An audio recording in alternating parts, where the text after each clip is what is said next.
सो यार कैसे हो आप लोग। स्वागत है आपका एक और धमाकेदार वीडियो में। तो आज के इस वीडियो में हम लोग बात करने वाले हैं बेन 10 क्लासिक सीजन 1 एपिसोड 2 की एक्सप्लेनेशन वीडियो में। फ्रेंड्स, इसके पहले के सारे एपिसोड या फिर उसके सीजन को ऑलरेडी मैंने एक्सप्लेन कर रखा है, जिसका लिंक आपको डिस्क्रिप्शन आई बटन या फिर इस वीडियो के एंड स्क्रीन में मिल जाएगा।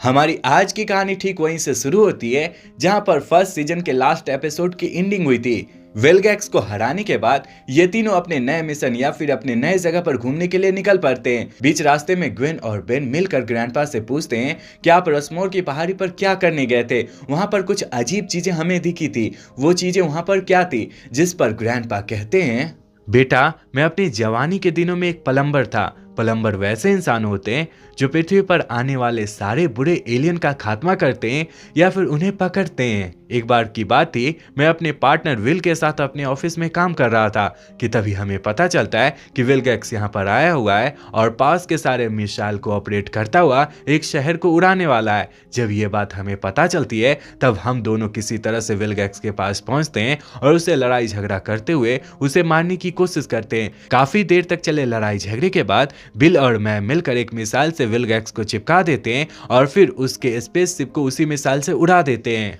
ग्रैंडपा के इतना कहते ही हमारी कहानी फ्लैशबैक से वापस आती है। आगे ग्रैंडपा कहते हैं, मैं पहले से ही विलगैक्स को पहचानता था। मैं जानता था कि विलगैक्स एक बुरा एलियन है और वह पूरे यूनिवर्स पर अपना कब्जा जमाना चाहता है। जैसे वह पिछले धमाके में बच गया था बेन, वैसे ही वह इस धमाके में भी बच गया होगा, क्योंकि वह पहले से ज्यादा पावरफुल लग रहा था और वह बड़ा भी दिख रहा था।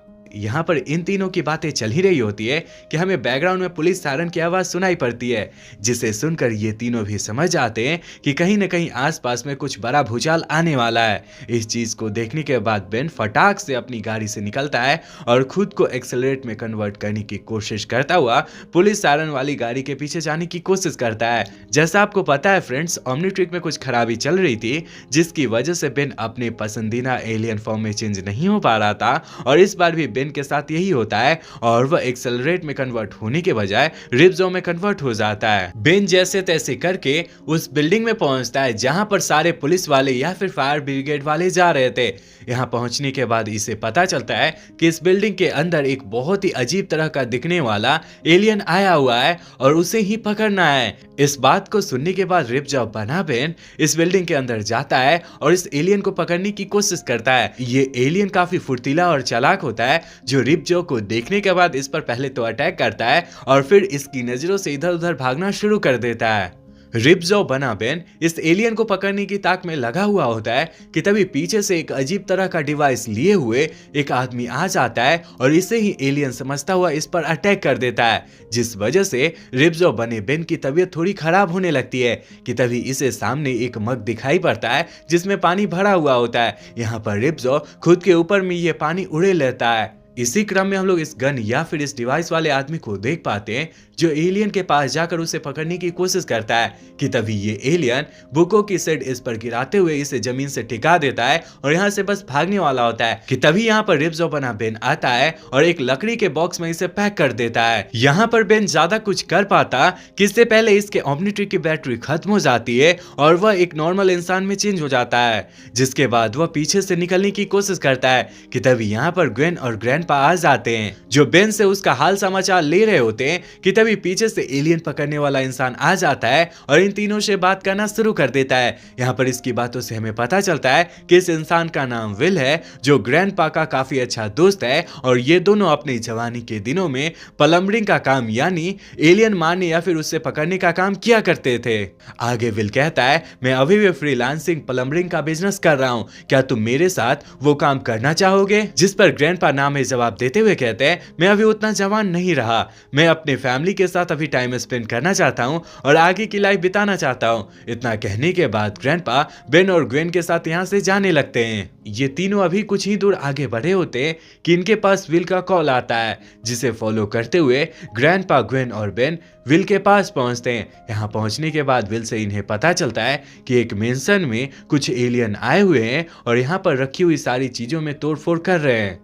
यहाँ पर बेन इन सारे एलियन को मारने की सोचता हुआ खुद को वाइल्ड मट में कन्वर्ट करता है और इन दोनों एलियन से लड़ाई झगड़ा करना शुरू कर देता है। काफी देर तक इधर उधर भागने और लड़ाई झगड़ा करने के बाद भी वाइल्ड मट बना बेन इन दोनों एलियन का कुछ भी नहीं बिगाड़ पाता। इस चीज को देखने के बाद ग्रैंडपा और विल इसकी टीम को ज्वाइन करते हैं और फिर इसकी तरफ से लड़ना झगड़ना शुरू कर देते हैं। अपनी टीम को कमजोर पाता हुआ देखकर विल अपने पास एक अल्ट्रासोनिक डिवाइस को निकालता है और उसे बेन समेत दोनों एलियन की तरफ ऑन कर देता है, जिस वजह से बेन समेत इन दोनों एलियन को काफी तकलीफ होने लगती है। ये दोनों एलियन जैसे तैसे करके विल के पास पहुंचते हैं और इसके हाथ में पड़े हुए अल्ट्रासोनिक डिवाइस को तोड़ने की कोशिश करते हैं। इसी क्रम में हम लोग ग्रैंडपा को देख पाते हैं जो दूसरी तरफ से इन दोनों एलियन पर अटैक करते हैं और इसे एक रूम में ले जाकर बंद कर देते हैं। आगे हम लोग विल को एक शानदार होटल में देख पाते हैं जहां पर ग्रैंडपा, ग्वेन और बेन होते हैं। यहाँ पर विल महंगे महंगे खाने को टेनिसन फैमिली को ऑफर करते हुए कहता है,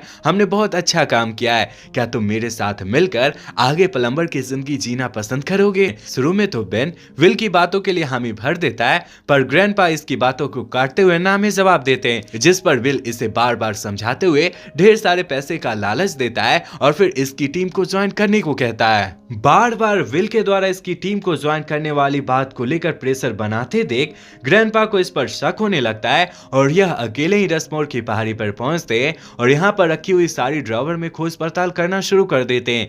काफी देर तक इधर उधर तलाशी लेने के बाद भी इन्हें एक चीज नहीं मिलती जिसकी ये खोज कर रहे होते हैं। यहाँ पर ग्रैंडपा अपने काम में व्यस्त होते हैं कि तभी पीछे से विल आता है और अपने हाथ में एक अजीब सी डिवाइस दिखाते हुए इनसे कहता है, मैक्स क्या तुम इसे ढूंढ रहे हो? विल के हाथों में ये अजीब सी डिवाइस देखकर ग्रैंडपा एकदम से चौंक जाते हैं और फिर इससे कहते हैं, तो तुमने नल वाइट प्रोजेक्टर मशीन यहाँ से चुराई ताकि तुम इसके अंदर में मौजूद सारे एलियन को शहर में छोड़ो और फिर उसे पकड़ने के बदले में वहां मौजूद सारे लोगों से पैसे ऐंठो। विल तुम्हें इतना गिरने की जरूरत नहीं थी। पता है इस नल वाइट प्रोजेक्टर मशीन के अंदर कुछ ऐसे भी एलियन कैद हैं जो पूरी पृथ्वी का सफाया कर सकते हैं। तुम्हें ऐसा बिल्कुल भी नहीं करना चाहिए था विल। ग्रैंडपा यानी मैक्स को इस कदर गुस्साते देख विल कहता है, प्लीज तुम मेरी टीम को ज्वाइन कर लो, हम दोनों मिलकर ढेर सारे पैसे छापेंगे। माना ये गलत काम है पर इसमें ढेर सारा पैसा भी है। विल को इस कदर लालची बनते देख ग्रैंडपा को बहुत ज्यादा गुस्सा आ जाता है और वह फिर से ना में जवाब देते हैं। ग्रैंडपा की बात सुनकर विल को बहुत ज्यादा गुस्सा आ जाता है और वह अपने नल वाइट प्रोजेक्टर मशीन से एक हरा एलियन निकालता है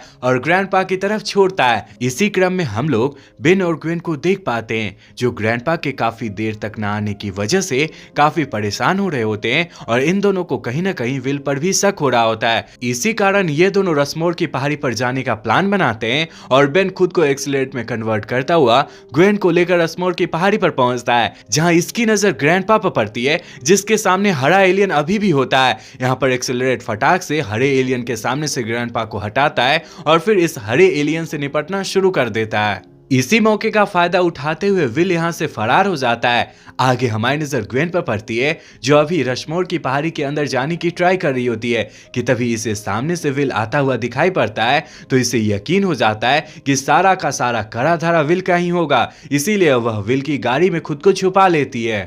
आगे हम लोग ग्रैंडपा और एक्सीलरेट को एक साथ देख पाते हैं जो इस हरे एलियन से निपट रहे होते हैं। काफी देर तक चले लड़ाई झगड़े के बाद आखिरकार बेन और ग्रैंडपा मिलकर इस हरे एलियन का सफाया कर देते हैं कि तभी इन्हें याद आता है कि ग्वेन बाहर होगी। ये दोनों इसी चिंता फिक्र में बाहर निकलते हैं तो इन्हें पता चलता है कि ग्वेन यहाँ तो है ही नहीं। इस चीज को देखकर बेन और ग्रैंडपा को समझते हुए देर नहीं लगती कि ग्वेन विल के साथ ही होगी। इसी क्रम में हम लोग ग्वेन को देख पाते हैं जो विल की गाड़ी में होती है और विल के द्वारा लाए गए नल प्रोजेक्टर मशीन को इसकी सीट पर से उठाने की कोशिश कर रही होती है कि तभी विल इसे देख लेता है और इससे लड़ाई झगड़ा करते हुए इसे पीटने की कोशिश करता है। इसी हाथापाई में विल के हाथों से नल प्रोजेक्टर मशीन की ट्रिगर दब जाती है और इसके अंदर से एक उड़ने वाला बहुत बड़ा एलियन बाहर निकलता है। इसी क्रम में हम लोग बेन और ग्रैंडपा को देख पाते हैं जो अपनी गाड़ी को उड़ने वाली गाड़ी में कन्वर्ट करते हुए विल की गाड़ी के पीछे आते हैं, जहां इनकी नजर उड़ने वाले एलियन पर पड़ती है। यहाँ पर बेन खुद को 4 आर्म में कन्वर्ट कर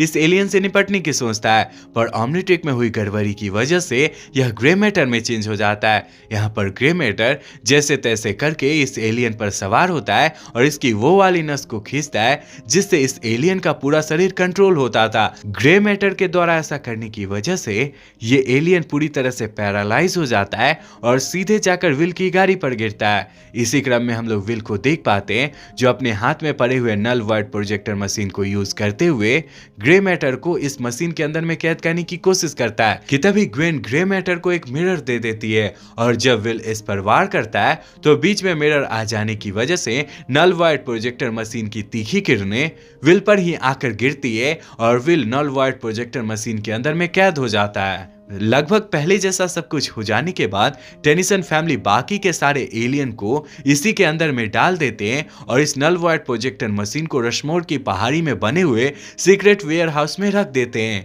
और इसी के साथ ये एपिसोड यहीं पर खत्म हो जाता है। फ्रेंड्स, इस एपिसोड के आगे की कहानी अगले एपिसोड में दिखाई गई है। मैं चाहता हूं कि आप कमेंट में नेक्स्ट टाइप करो ताकि मुझे मोटिवेशन मिले और मैं कल ही इसके नेक्स्ट पार्ट को अपलोड कर सकूं। अगर आपको ये वीडियो पसंद आया तो इस वीडियो को लाइक कर हमारे चैनल को ऑल बेल नोटिफिकेशन के साथ सब्सक्राइब कर लेना।